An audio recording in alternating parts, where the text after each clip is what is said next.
Hey friends, welcome back. So today we're going to talk about this worry about what other people think about your brand image. So it's a really serious topic because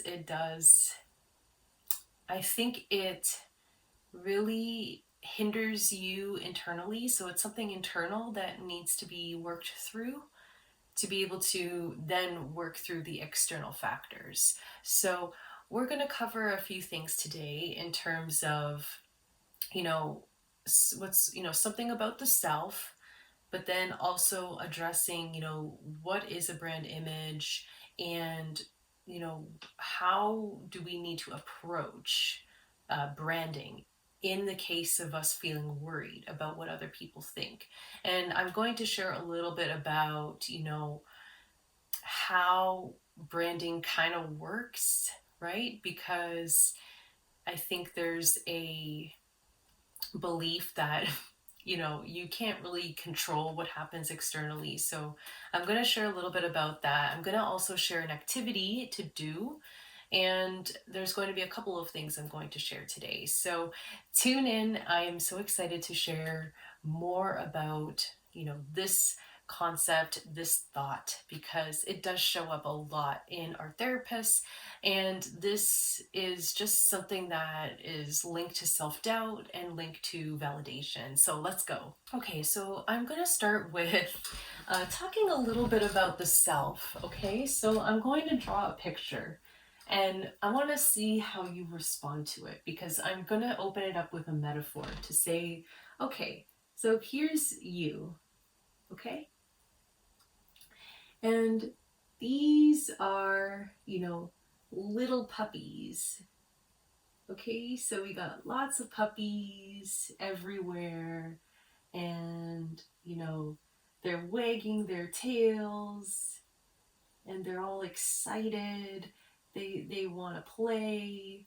They want to be up in your face, and you love these puppies so much. So you want to make sure that you're giving each and every one of them love, right? And attention. So this is a great story, right? Because when you imagine a room full of puppies, you get super excited, oh, I really want to, pay attention to you, but then there's you and you want them to feel, happy, right? You don't like to see a sad puppy, right? So looking at all of this, this is human nature, right? Human nature to always worry about all the other things around them, right? So, what happens if now these dogs or puppies turn into people? What does that look like? What does that look like now? So, now the image has changed. So, what does this look like to you? It looks like people pleasing, doesn't it?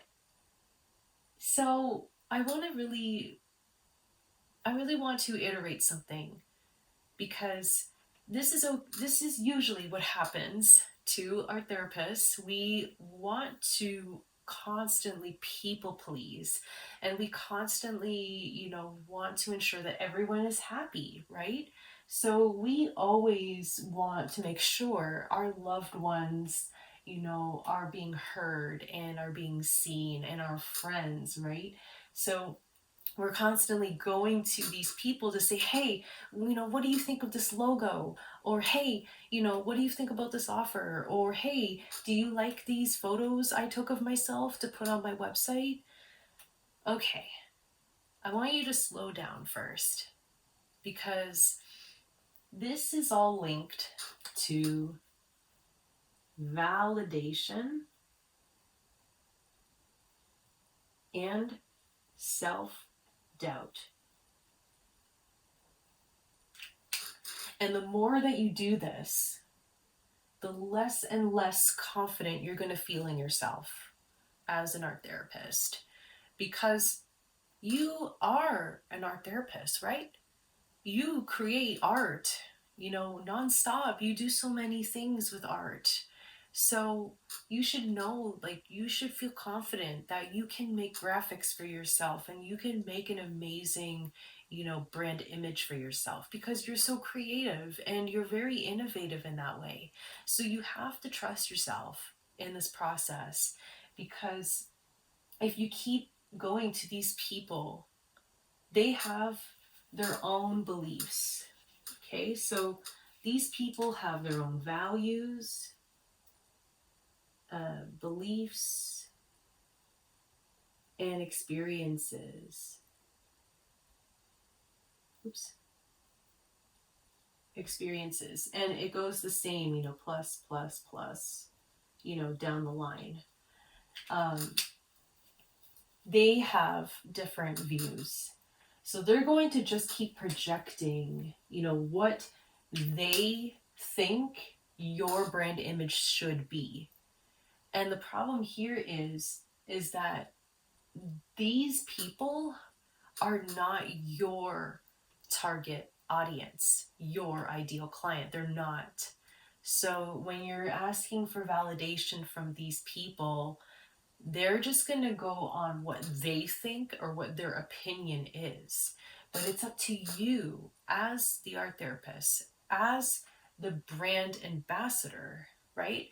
For you to kind of judge, well, does this suit me? I don't think so, right? Because you have your own values and beliefs, right? So you have to trust yourself in the process. And the people that you really need to ask are your audience, the people that are actually following you, following your brand, supporting you. So, your clients, you have to look to your clients for things like this, anything in regards to a brand image, because what I want to really remind you is that a brand speaks to a specific person. Okay, so your brand doesn't speak to your friends or your family members or any of your art therapist friends. They don't, they are not a part of that. Okay, so you have to really learn to engage with the right people when it comes to knowing if your graphics are working for you. Okay, because I want to also iterate that a brand is not really about you as an art therapist. It's actually about the client that you are helping. So, your ideal client, because the brand has to attract them, not, Uncle, Fred, or Nanny Abigail. You are attracting your own clients, and they're the ones that have the say, and those are the people you need to actually listen to. Don't listen to the other people, because they're going to cause a lot of confusion in your headspace, and then it's going to shift your actual brand and how you want to be identified and perceived. So I want to just really tell you how important that is. It's okay to seek validation here and there, but when it's overdone, then you really start to it becomes a bad habit where you keep continuing to ask, and then you are just getting smaller and smaller in the process of that. So this is about the self. So, what I really think needs to be done here is this building a stronger self, building that self trust with yourself, to not have to seek validation, to be very confident with what you're doing. That, I think, comes from a place of self reflection and that inner work, because that's what really matters here. In regards to, how you can start implementing, this change today, because this is all different behaviors, right? Validation is a mental behavior, okay? And self doubt is also a mental behavior. it's it's literally about distancing yourself mentally from those types of behaviors. So, you're going to, maybe write out on a piece of paper, I will not seek validation. I will not ever self doubt myself. Just to keep that on repeat so that you can remind yourself that I don't need validation. I know who I am, I know what I do, and I'm here to serve my people, no one else. Okay? So definitely distance yourself from those behaviors. That's one thing. I would say number two is to develop a personal why statement for yourself. And this is going to help you build that stronger self. Okay, so that personal why statement, could be, the calling behind your brand, right?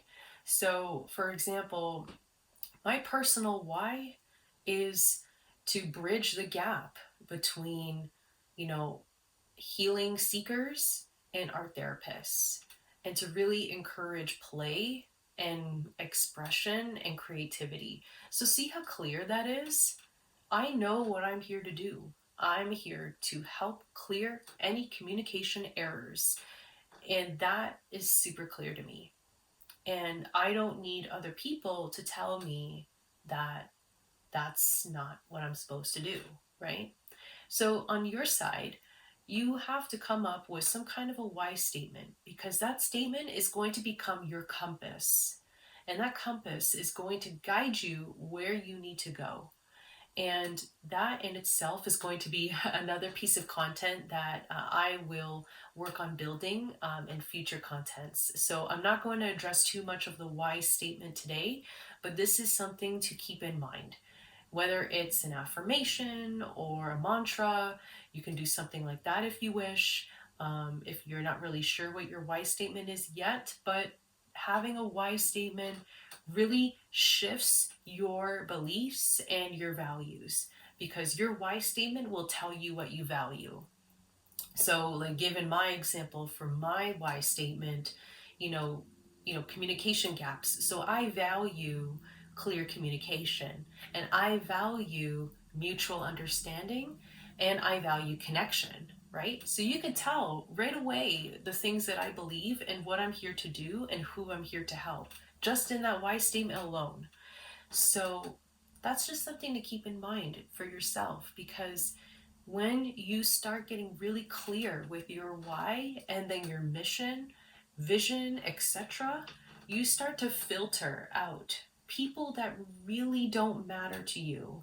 Because again, you're going, as a brand, you are going to get, you know, lots of different people, observing your brand, and they're going to have gut feelings about you, opinions about you.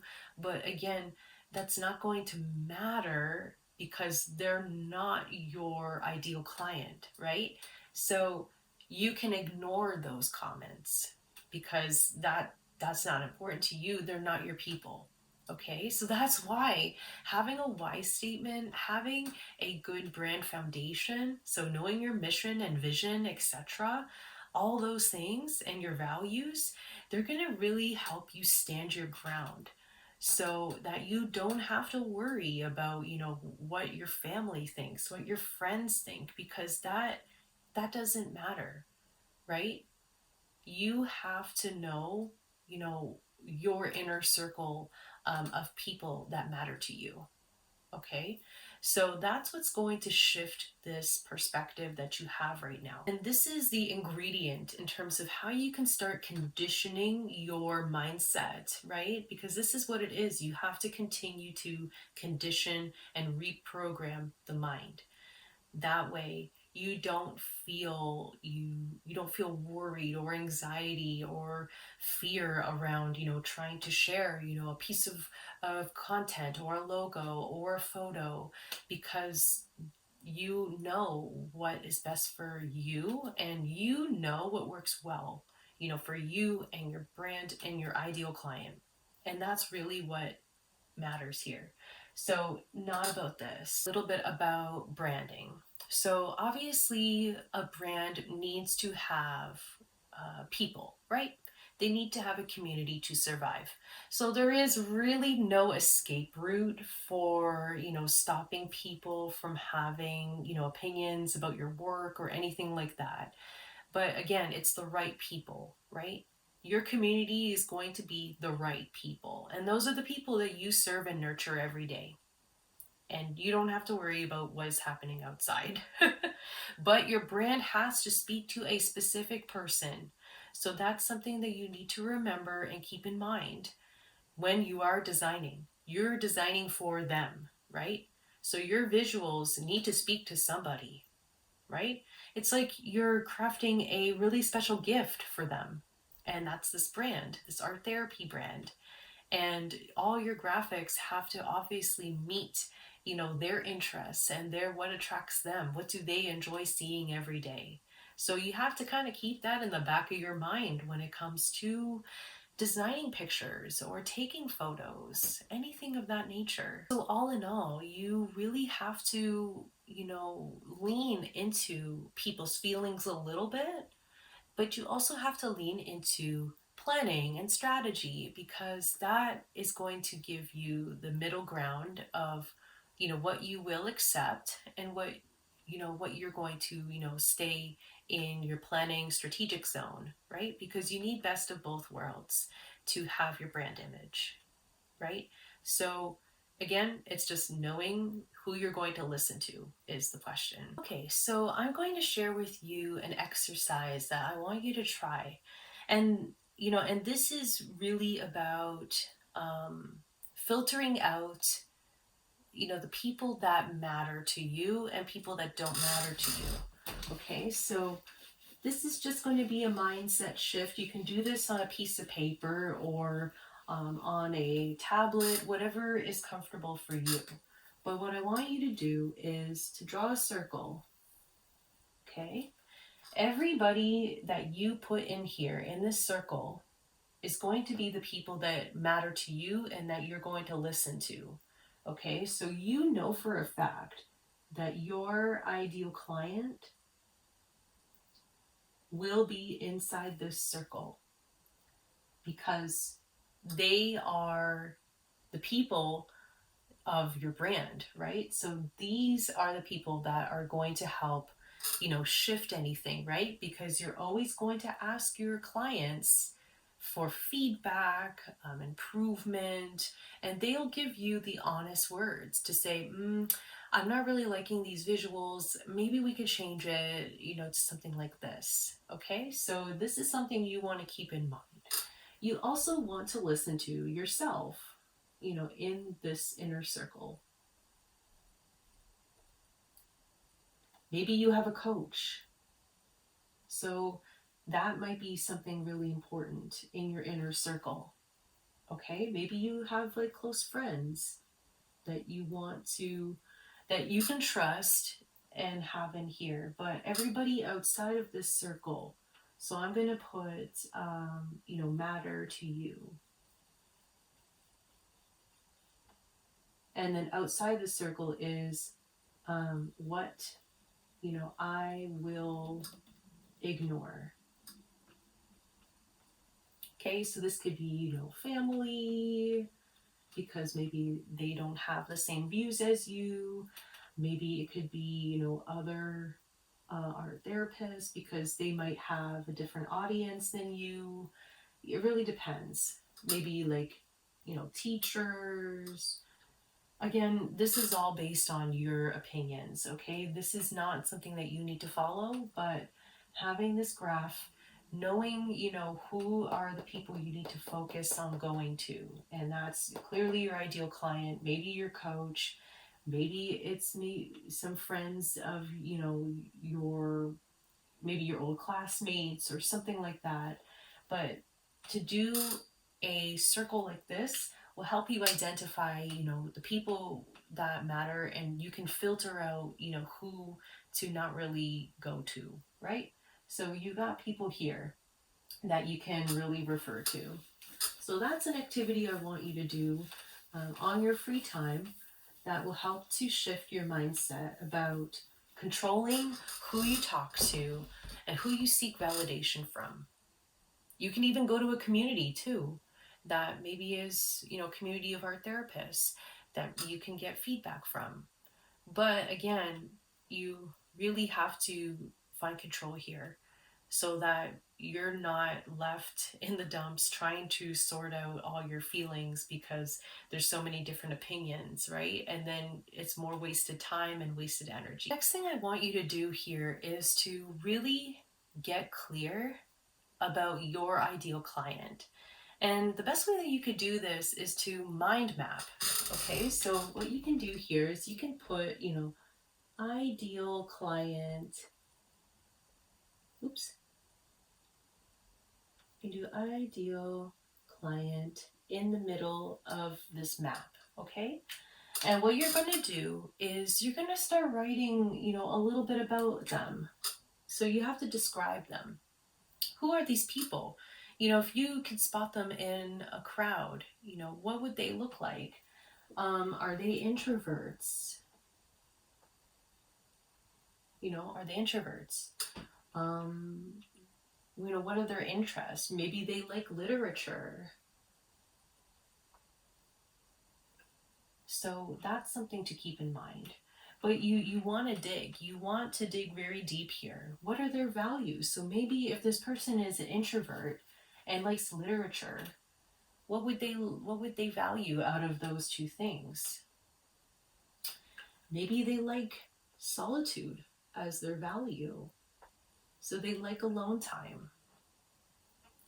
What are some other things that maybe they are interested in? Maybe they like nature.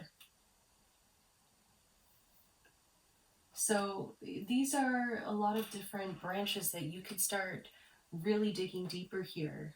So they have a lot of commonalities, right? Maybe find some common ground with them and say, okay, well, I'm an introvert too, so that's a commonality. I like reading, so there's some literature there. Maybe there's a belief that they have. What could that be, right? So maybe their belief is about what would be a very good belief for them? Maybe they believe in, connections, connection with nature, right? So they believe in that. Um, Maybe they like arts, because if they like literature, then they must like maybe visual arts, photography. There's all these different things, right, that you can get clear on. And maybe you can talk about a little bit of their pain points. So, what is this person struggling with, right? Maybe because they're introverts and they like solitude, maybe their challenge right now is maybe trying to connect with people. So there might be some like social anxiety, right? So, and you can like label this and say, like, this is their pain, right?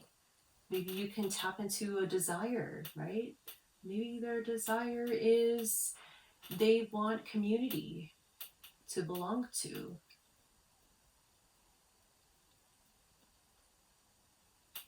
So this is what I mean in terms of a mind map, because you want to kind of identify, paint the picture about who this ideal client is.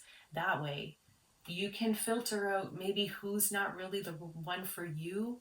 It's kind of like dating a little bit, but this is about knowing who works well with you and how you can utilize this and make it a tool and use it for research. Put this mind map in mind. So now that you've done a little bit of planning in terms of, what this person could possibly be, right?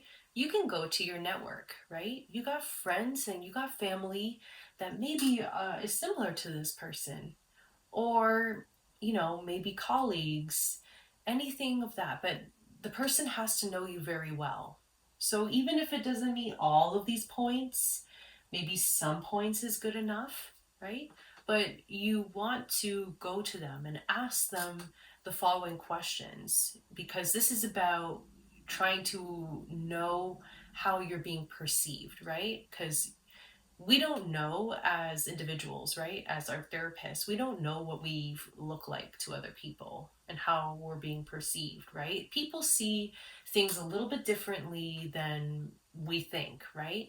So, for example, for me, all the past clients that I've worked with, all the past art therapists I've connected with, a lot of them said to me, Christina, you're very comfortable to be around, and you so easy to talk to, and you're very friendly. You're the kindest human I've ever met. So these are comments and compliments that I've received from our therapists, and in my mind, those adjectives that they described me as the noun to say, oh yeah, like that's definitely me. There's no doubt about it that I am super nice and that I'm very comfortable, right? um, and I'm doing this effortlessly. So for you as an art therapist, it's really good to kind of ask other people about, hey, how do I come off, right? How do I sound to you? Those are really interesting questions to ask, right? So the questions that I would ask these people that you interview is, how do I sound? um, what impact do I bring, and how do I make you feel after hanging out with me or working with me, right? Because you can also ask your past clients, if your clients align with this, you can ask them too, right? Because they know you well. But you want to ask these types of questions because when you get the answers from these people, you're going to receive adjectives that you could take with you and make a list about the responses that you received, and you can kind of engage with them and say, okay, yeah, I can definitely see myself being like this, and feeling this way, and that you can agree to that, right? So when you're able to ask for, and again, this is kind of asking for validation a little bit, but it's a strategic way to know how are you being perceived. Now what I want you to do is, because you've collected all of those adjectives from your friends, your clients, your family, I want you to put them in a list. Okay, so you're going to have one that says voice, feeling, and impact. So you can write down all the adjectives that were mentioned. And now you have brand image keywords. And these keywords are going to help you with getting pictures together, right? Because these words are going to paint the picture of what your logo might look like, maybe what your photography might look like, your colors, etc. They're all going to be pulled from these words. So that's something to really be aware of here. This is all planning.